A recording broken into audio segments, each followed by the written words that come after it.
It's Monday, April 27th, 2026, and this is episode 358 of You Can Bet on That.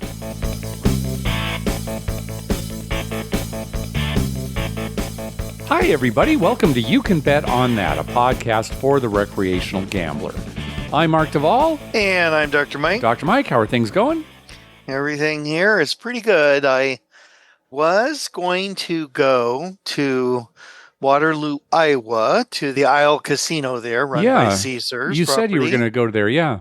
Yeah, I was going to go Saturday, but unfortunately, I umpired a baseball game, and a line drive foul ball went through my windshield. Oh, you threw your windshield. Yep. Wow. There had been like one of those little nicks, where like a rock on the road pops up or something. Yeah. And it hit near that and it just exploded. They just finished the job. Finished the job. Yeah. So I couldn't go because Lynn needed her car for something and I didn't want to drive that, not being able to see out the window. So then we only had one car until just today, when we were able to get it fixed. Oh. Because, those people that come to your house and do it. Yeah.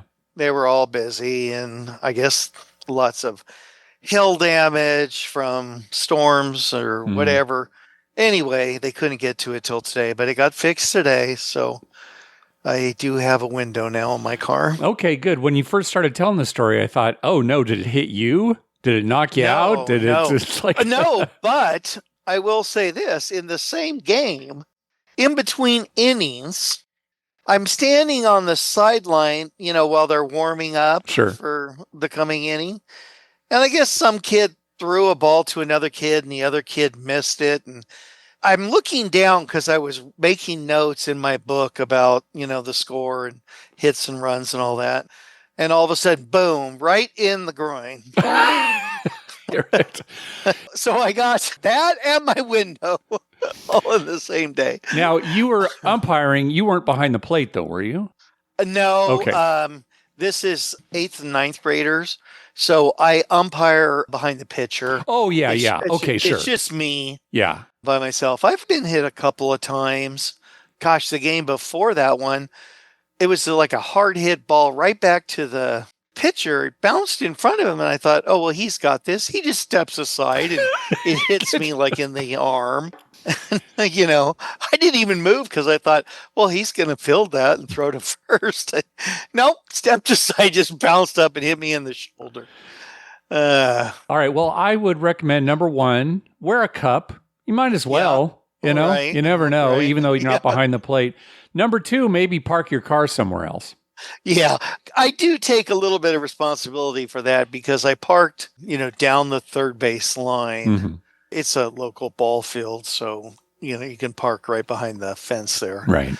And I parked close because I was lazy. I didn't want to walk. Mm-hmm. Everyone else parked, across the street or down a ways. So I'm like, nah, 3 years now, nothing's happened, but yeah.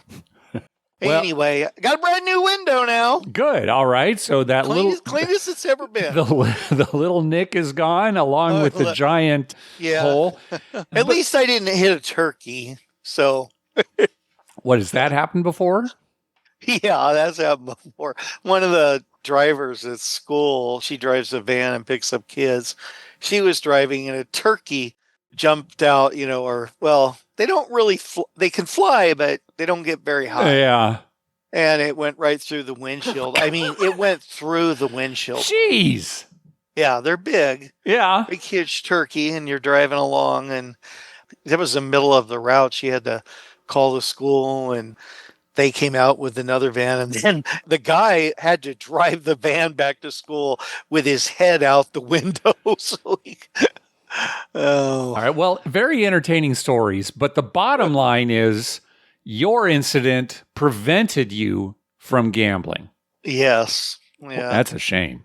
Yeah, there's no cars. So now here's some good news. Okay. I plan to go. Now, I can't go this weekend because my nephew's getting married and we're going to the wedding. Mm-hmm. But the following weekend, I hoping to get down there.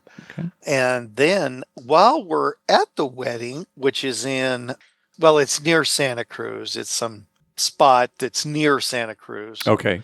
So I don't know if there's any casinos right around there, but I was going to look. And if there are, I might check one out. Okay, yeah. And also, then when I come to San Diego for my daughter's graduation, we can gamble there. And on the way back, we're driving out there because we're bringing her back with some stuff. Okay. When we're coming back, we're going to spend the night in Deadwood. Oh, great. Oh, very good. So I'll have an opportunity to go to the casinos there, check things out. All right. Well, safe travels, both those trips. We'll talk a little bit more at the end about everything that's coming up. Sounds good. Oh, we got an email from listener Arek. He says, I just returned from Las Vegas this morning and had a big issue while playing 3-card poker at MGM.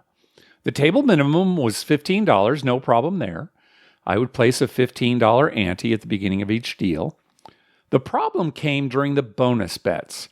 The dealer, the pit boss, and then the floor manager all insisted that if I bet the 6-card bonus, that I must also bet the pair plus, and vice versa. They would not allow for either or. It had to be both or none. That doesn't seem right. No, I don't think so either. Let me continue. I insisted that this couldn't be the rules, and I proceeded to ask the dealer and other ranking officials, as mentioned before, for the rule sheet or rule book for this game, and that such a betting requirement must be made available in writing to a player who requests it. I'm not sure who is in the right. Firstly, is it a general rule of 3-card poker that both bonuses must be played at the same time? And no, it is not. That's certainly not part of 3-card poker in general. I'm sure most of our listeners who have played the game know that you can bet, one, the other, both, neither. And secondly, if such a rule, or any rules for that matter, that pertain to gaming exist, must they be available for players or the public to review? All your help and insight is much appreciated. P.S. They couldn't produce the rules, but I did see one floor manager looking through a binder that came out of one of those center island cabinets as if they were trying to actually find the rules but couldn't. I wanted to report this incident to the Gaming Commission for fairness. So I wrote him back and said, there's no general rule where you have to make both of those bets. At the same time, I think a casino can make that a house rule, kind of like how... Well, yeah, they can make any house rule they want. Right? What I'm saying, like when we were playing craps, where we had to make the pass line bet if we wanted to make the all small tall bet, right? Right. That's certainly not part of the rule of all small tall, but it could be a house rule. Now, does a house rule like that have to be written down somewhere? Yes. For employees? I would say yes. We don't know for sure. I would say yes also, well, but how they I don't have to have like dealer hits all soft 17s, or they usually, if there's some odd exception, they put it out. Yeah. I would think they'd have to have something on the table that says if you bet one of the side bets, you have to bet both, or something to the effect of this is our rule. I don't think it would have to be on the table. Just like the all small tall example I gave. That's not on the table anywhere, right? It doesn't say that.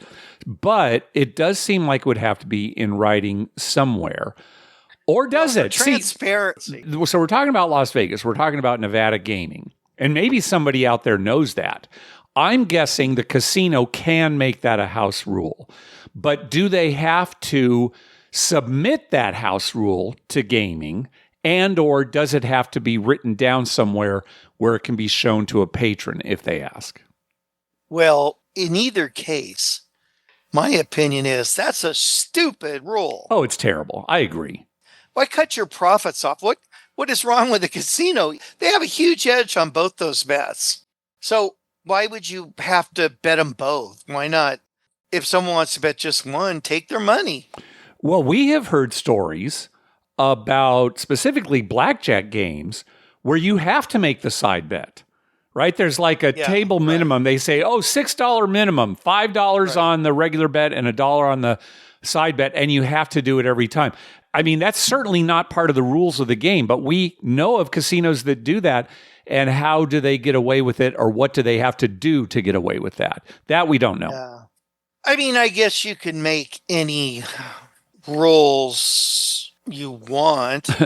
Like, I mean, they're the ones that determine if it's a $5 table or a $15 table or a $25 table, right? I mean, there's no rules about, well, you got to have so many 10s and so many 15s or stuff like that. So I assume they can make rules, and if you don't like it, you just don't have to play. Yeah, it's not exactly the same, but I do understand what you're saying. Anyway, we're throwing our hands up here and saying, yeah, it sure seems like something needs to be written down and sent to gaming in some way, but who knows? Maybe not. Maybe this is something they can just decide. Whether it's sent to gaming or not, it would still be wise on the casino's part to have it written somewhere. So if someone does ask, they can say, well, look here, this is our house rules. Yeah, and I'll tell you, Rec didn't mention whether this happened or not, but if one of the employees had said something like, oh, yeah, that's a 3-card poker rule. Any casino you go to, that's the rule. Then you could say, no, you're absolutely wrong. Right, but I suggested that, yes, he contact gaming and see what they say. So hopefully he'll get back to us. But yeah, kind of an interesting situation. Okay, the pass line and all small tall, we kind of get that. It's like, okay, fine. But in this case, no, that's not good. It's just a bad rule. Like I said, the casino's probably cutting themselves out of money, right? I would like to know, has that resulted in an increase to how much money's being bet on the side bet or not? I would say it'd probably deter people, right? Be like, well, I don't want to bet them both. That's too much. It adds up too fast. Maybe. So I won't bet any of them. I will say this. Anytime I play a carnival game or even blackjack where they have, a side bet, almost everybody at the table is betting the side bet. I'm the odd man out. Right. I've been playing a lot of 6-card poker, which is a carnival game. And I'm side bet shamed constantly, because I'm the only one at the table not betting both of the side bets at this particular game. So who knows? Maybe it has no effect. Maybe they do make more money our casino's thinking. Because I can see if it's like $1 minimum and there were 2 side bets and it was $1 minimum on both, I could see people doing it. But what if it's like, this one's $1, but this one's $5? Yeah. Then you're talking $6 extra on top of your bet. And, if you're playing like a $15 table, right? You play 2 hands, it's like you played 3 hands. Yeah. So it adds up. I think it would discourage people, but I don't know. Well, anyway, good topic. Hopefully we'll get a little more information out of it, but aggravating. Yeah, I would like to know what he finds out, because that would be a very interesting thing. Yep. Oh, so what? 3 months ago, something like that, I was apologizing because the contact page on our website was not working. If you go there, you fill out all the information and you hit send, you get an error. And I was suggesting to people, just email us, because that's all that page does anyway. It just generates an email that goes to us. Just email us directly at youcanbetonThat@gmail.com. I contacted Libsyn, who is our podcasting host, just a couple of days ago. And I said, hey, this has been like 3 months. Anybody looking at it? And all the guy could say was, oh, I see there's still a ticket open for this. They haven't gotten around to it. Gosh, this seems like something pretty simple that they could fix, but it's still not working. So sorry about that. That is out of my hands, out of our hands. Again, just email us directly. You can bet on that at gmail.com. And maybe gasoline is involved somehow in it.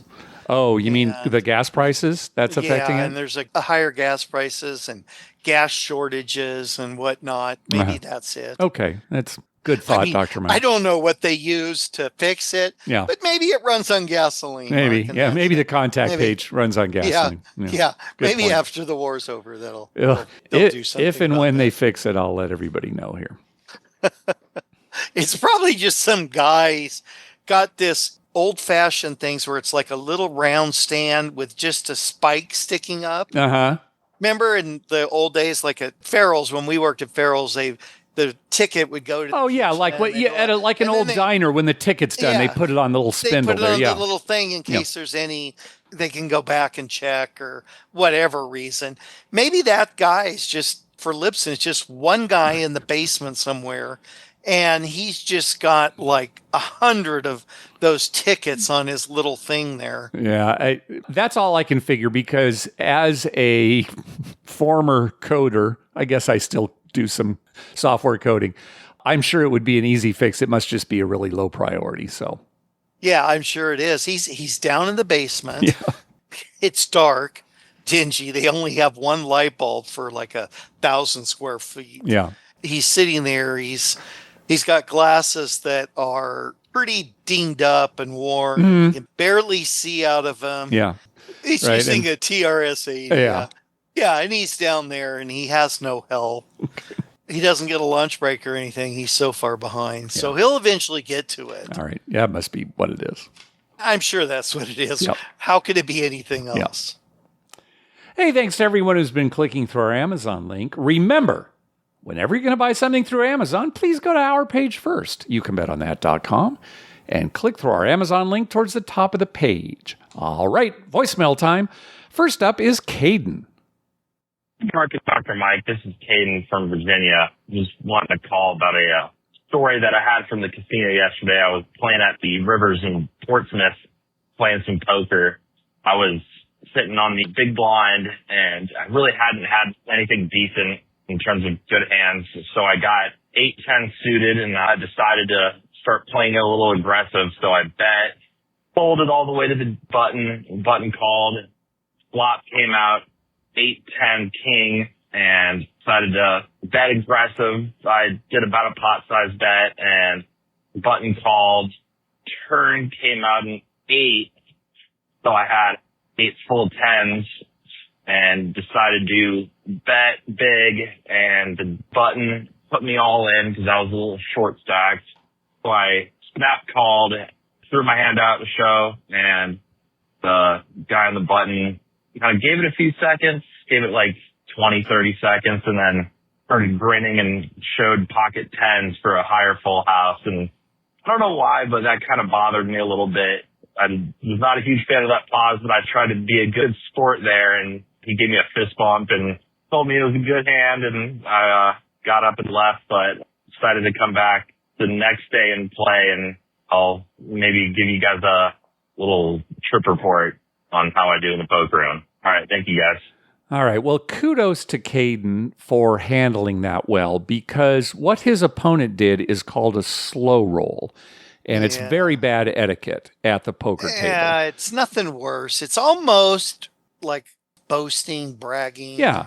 It's an in-your-face kind of a thing. In-your-face kind of thing, yeah. Yeah. When you know you've got an opponent beat, you turn over your hand right away. You don't just kind of, let me look. That's just rude. And again, Caden, very good for reacting that way. I know a lot of players who would get angry at that. But a slow roll is something you should never do. Now, I want to make it clear that a slow roll is different from a slow play. A slow play in poker is when you've got a really good hand, but you're not betting it or you're not raising with it. You're kind of pretending like your hand is not as good as it is. That's fine. You want to give that impression. Yeah, that's part of the strategy of playing poker. The reason I bring it up is because sometimes I hear people use those interchangeably, and they really are different. Slow roll, that's bad etiquette. Slow play, that is a strategic maneuver that sometimes is the right move when you're playing poker. Right. And slow play occurs during the process. Slow roll occurs usually at showdown. Right. Correct. Mm-hmm. It's almost evil to do that. Yeah. It's not just bad etiquette. It's almost evil. You would never want to do that to somebody you didn't know.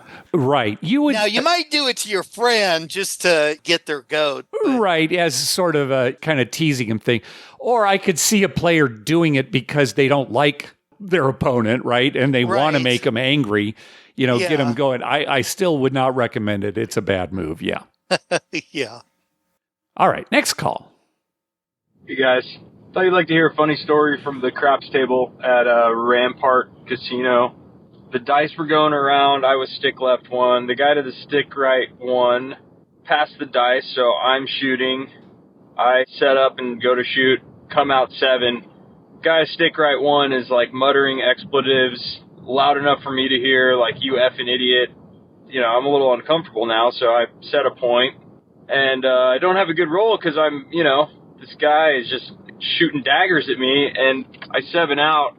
Guy goes, joke, can't even hit a point, blah, blah, blah. And I go, yeah, that's why you passed the dice, right? Because you could do it so much better. Anyways, guy storms off, sits at a blackjack table and just staring daggers at me. And I'm like, geez, dude, this guy's clearly having a rough day. But the great thing about this whole story is after he left, the table got white hot.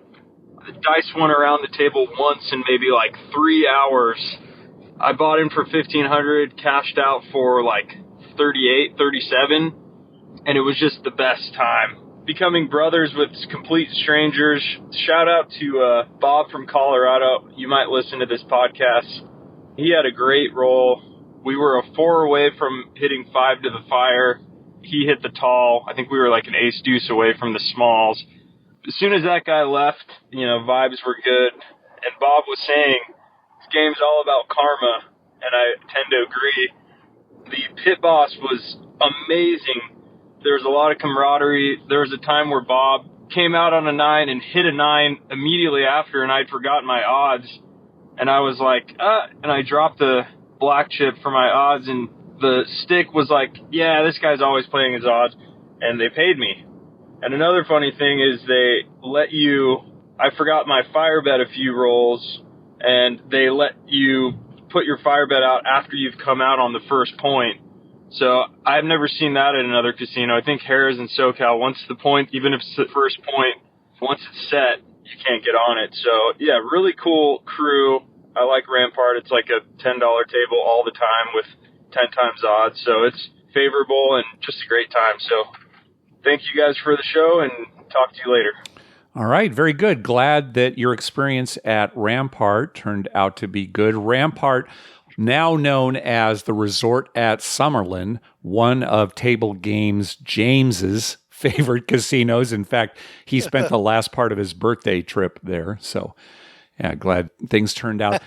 I'm laughing at that guy. Here. Why did he pass him if he's going to complain? You should never complain about another player's roll, because we've all had terrible rolls. It happens to all of us.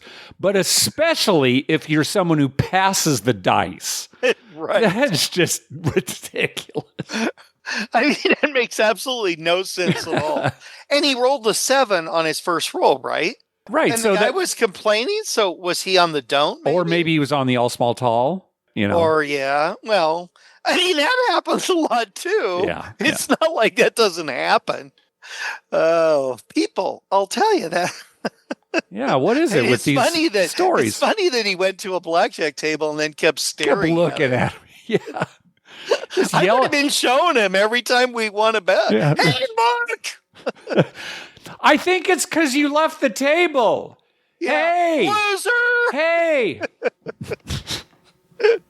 I do agree. Well, it's a cause and effect thing, right? I mean, of course, everyone's happy when they're all winning. Yeah. And so it seems like the camaraderie of it all. You don't see a lot of camaraderie on a table when it's just bad roll after bad roll. No. Yeah. Especially if you don't know the other people. Maybe if it's your friends, you know, you can give each other a hard time. But yeah, right. No. You need those good rolls for the good camaraderie. Yeah. I'm glad he had a good time, though. Yeah. Even though that guy was kind of a jerk. Yeah. All right. Let's hear from Michael. Hey, Mark and Dr. Mike. It's Michael from Georgia calling with the trip report from Las Vegas. Wife thought it would be a good idea to take the kids to Vegas for the first time for spring break, 14 and 11. She and I have been upwards of 20, 25 times, but we wanted them to experience it. And while I wanted to wait until they were 21, it was still a great time had by all. The minute they got close to a table, even empty tables for pictures, a waitress or a security man was right on them to tell them to step away. We did sneak a picture, too, of my son trying to play craps, and my daughter as well, so that was nice. I know there's a lot of discussion on whether or not Vegas is dead. I will say the first week of April, I played $10 craps almost anywhere I wanted on the strip, which has never happened. Obviously, the big ones had maybe 15, but Cromwell, Vanderpump, whatever it's called, Flamingo, Harrah's, easy $10, and no one there. I did not play at a full table the whole time I was there. I wish I would have, because my losing might have gone a little slower, but it was 0.7 out almost every time. Worst part about the trip, my wife came to play with me, thought she'd be my good luck charm. We were up after one or two rolls, maybe $10, $20. Guy comes next to me with his daughter, just turned 21, first time she's ever played. I'm like, well, this is always lucky. You always win with a first timer. Vegas rule, Vegas law, obviously. He starts playing the don't, and I don't know why I kept playing, because you don't ever teach someone to play playing the don't. It was very disappointing. Lost all my money within 5 minutes. He also bought in during the point. So I should have known. I should believe my superstitions more. But it was a good trip. Not a great trip financially, but a good trip. Also, two other quick reports. In the past few months, I've been to Encore Boston. I will say, nicest non-Vegas casino I've ever been to. Yeah. Not far from the city at all. It was a $15 Uber ride from the city where we were staying. Highly recommend Encore Boston. And Philly Live was fun. Not great, and very high minimums on a weekday. So I was disappointed by that. Thanks for all you're doing, guys. Appreciate it. All right, very good. Glad that you and your kids and your wife had fun in Las Vegas. Gosh, Mike, we had plans to go to Encore Boston right before the pandemic hit. Yeah. And so who knows if we'll ever go there, but nice to hear good things about that. And then, Michael, just since he was mentioning this, I'll remind everyone, Cromwell is rebranding as the Vanderpump Hotel. And I believe they've already started the rebranding. I think officially it happens this month. We're in April 2026 right now. So by the end of this month, obviously rebranding is sort of a process. They have to do a lot of different things. But I think at least Caesars has already started referring to it as the Vanderpump Hotel. Yeah, and you know what most everyone's going to be calling it after a little bit. What's that? Vanderdump. Oh, Vanderdump. Yeah, boy, did Cromwell ever fall from grace with not just us, Mike, but, other people in the community too. Talked about how they loved it. Remember when it first opened, how much we liked it? Oh, yeah. And then it kind of just seemed to go downhill. So unless they change that image a little bit, it will start to be called Vanderdump. Vanderdump. Yeah. Well, Dr. Mike, we are recording extra early here because of the trip that you talked about for your nephew's wedding. We're recording on Wednesday. This is going to drop Monday. So this is going to be an extra short episode for us. We didn't have as much content. So hopefully next time we'll have a little bit more. But have a very safe trip, Dr. Mike. Again, thank you. This episode will actually drop once you have returned. So, don't think, he's going to Santa Cruz. Oh, maybe I can meet up with him. Plus, you had talked about maybe going to a casino, but I imagine you've got a lot of family stuff to do as far as the wedding and everyone's going to be there, all the family. So time will be tight. Yeah. This is one of those trips where you need a vacation afterwards. Right. But then you're talking about coming to San Diego and picking up your daughter and driving back, stopping at Deadwood. Mike will be here in San Diego from Wednesday, June 10th through Tuesday, June 16th. So you'll be here a good chunk of time. I'm sure we'll make at least one and probably multiple trips to multiple casinos in the area. And we'll keep people in the loop as far as that goes. And I think Deadwood is the 18th, but I'm not 100% sure. Okay, when you're driving home. Gotcha. Yeah. Okay. Right. You'll have a better idea once we get closer to those dates, I imagine. Yep. And then shortly after that in July, we'll be in Biloxi, right? Yeah, we're going to go to New Orleans first and then Biloxi. Dr. Mike and I have been talking about arrangements. We have a lot of different options open right now. We have not made actual travel plans yet, but we will be in New Orleans on July 13th and 14th, and then the 15th through the 18th, we plan on being in Biloxi. Again, no solid plans as far as flights or hotels or anything, but we're still investigating that. All right. Well, again, short episode, but that is going to do it for us this time. We want to thank some people for some recurring donations. From Nathan B., from the National Association of Casino Party Operators, whose conference we're going to in New Orleans. That's why we're going. From Brian and Sarah, and from Josh H. Thank you very much for those recurring donations. We also got a donation from listener John K. He says it's a karma donation. Also a donation from Christopher T. He did not send a message along with that, but thank you, Christopher. And finally, a donation from listener Dylan T. He says, I would like your opinion on roll to win versus stadium craps. Me personally, I love roll to win all day versus stadium. And if a roll to win is next to a regular craps table, if it's a significantly less minimum, I'll probably play the roll to win. Right, so the roll to win, as a reminder, is the big sort of plexiglass-like table that is computer terminals for all the players to make your bets, but you're actually rolling dice, and there is a dealer there who enters the dice roll into a computer. Now, stadium craps, there are a lot of different kinds, but right now it seems like the very popular one is one where there's a small tub with a dealer, and people who are playing the stadium craps each have a turn to get up from their location and go and roll dice.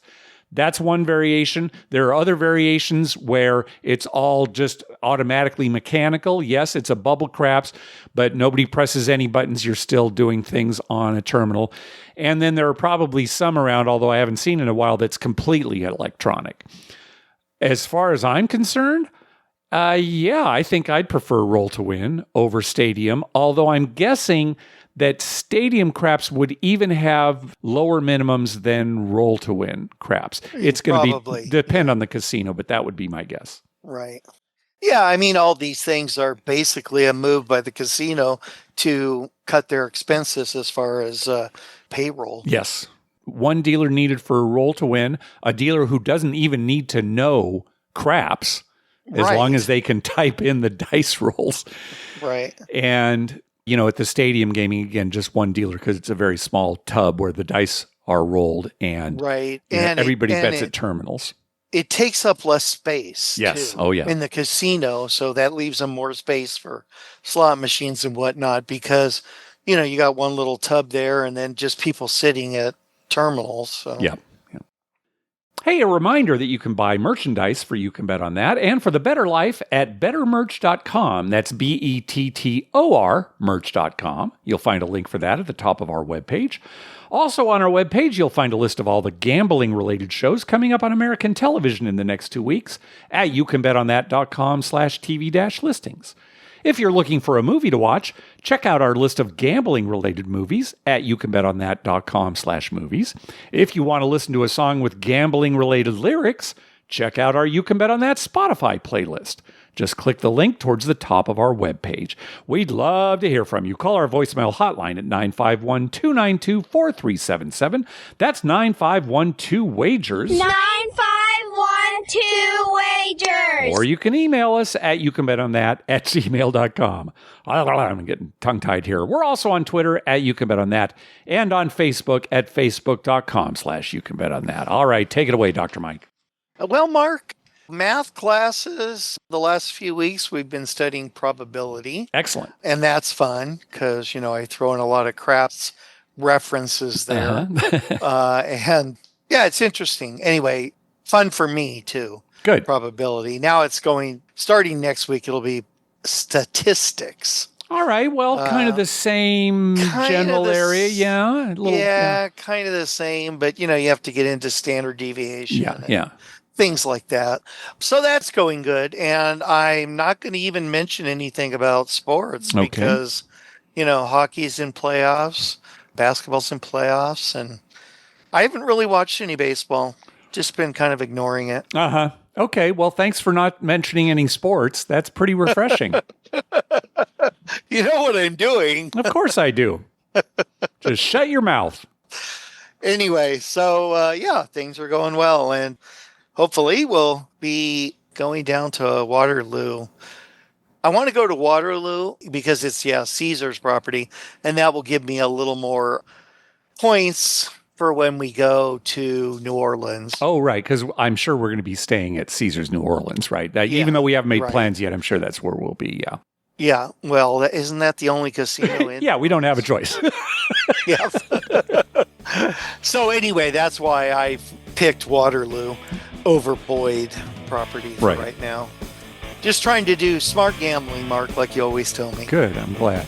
All right, well, have a safe trip, Dr. Mike. Thank you. And thanks for listening, everybody. We will talk again in 2 weeks. See you then.